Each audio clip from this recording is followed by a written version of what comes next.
Hi there, this is Meet the Ministers. My guest on the program this evening is the Minister for Energy and Water Utilities, the member for Stretton, Stephen Robertson. Stephen, welcome.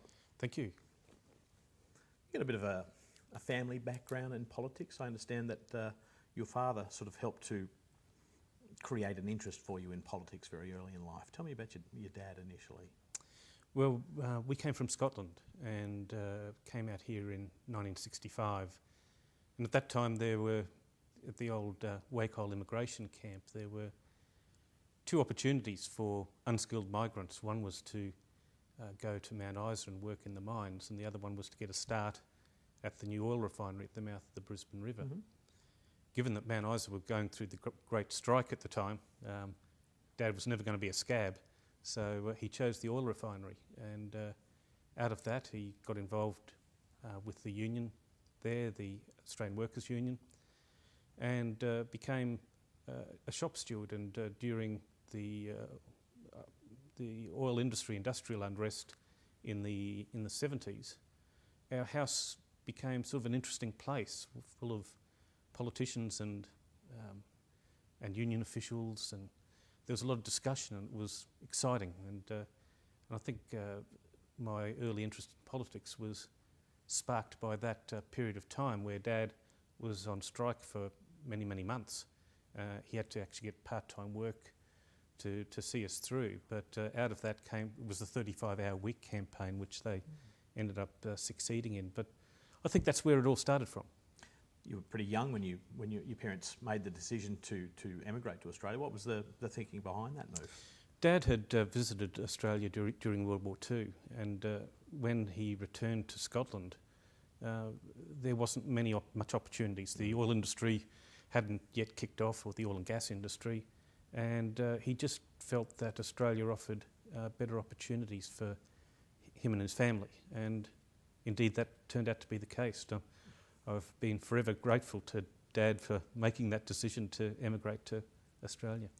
A strong background in the union movement in Scotland before that move? No, not really.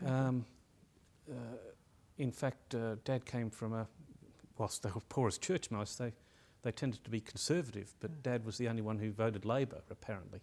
I sort of got this image of that sort of archetypal Scottish shop steward campaigning, not like that at all? No, there was none of that. Dad was very mild-mannered, not like the firebrands you see these days. But he did give me one piece of advice, that when I left school you had to do two things. You joined the party and you joined the union. And that was advice that I followed, and mixed in with the university education, it sort of set me on the path to, one, want to work in the trade union movement, and then eventually transition into politics. So an easy time for you as a child growing up, having that going on around you in that time? It must have been pretty foreign to arrive here in Australia, given the fact that you were sort of 3 or 4 years old. We were by no means well off, but I don't recall ever wanting for anything. We lived in a very modest house in Wynnum, an old workers' cottage, and Dad was a shift worker, and so he wasn't home much. He wasn't home much during waking hours. Yeah. But he had to do that to make ends meet, and he worked at Ampol, now Caltex refinery, until he retired. He's now passed away, unfortunately, but he did have a significant impact on my life.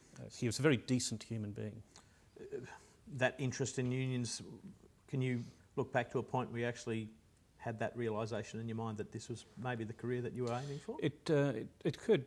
During university, I ended up working casually at the Park Royal, and met... as didn't we all at one stage? Didn't we all? And met a fellow there who'd become a great mate, Garrett Pirtle, who we ended up living together, sharing a house in Swan Road, as we all do at some stage in our lives. I lived in Swan Road too. And he was very interested in politics. We became great mates, and he ended up getting a job as an industrial officer with the union, and living in the same house as him, and seeing what he was going through with disputes, and it made me think, that's what I want to do when I graduate. And I was fortunate to get a job once I graduated with the with the then Federated Clerks Union as an organiser. Yep. And that sort of set me on the path of involvement in the union movement. I'm interested in that side of the job. Mm.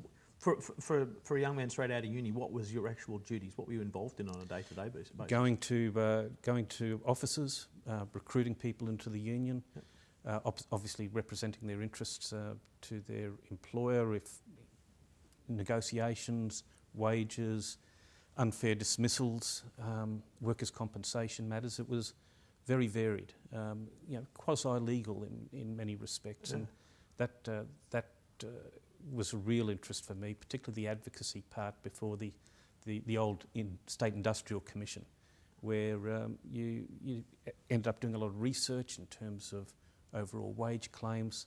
So it was interesting work, and I only spent a short time at the Clerks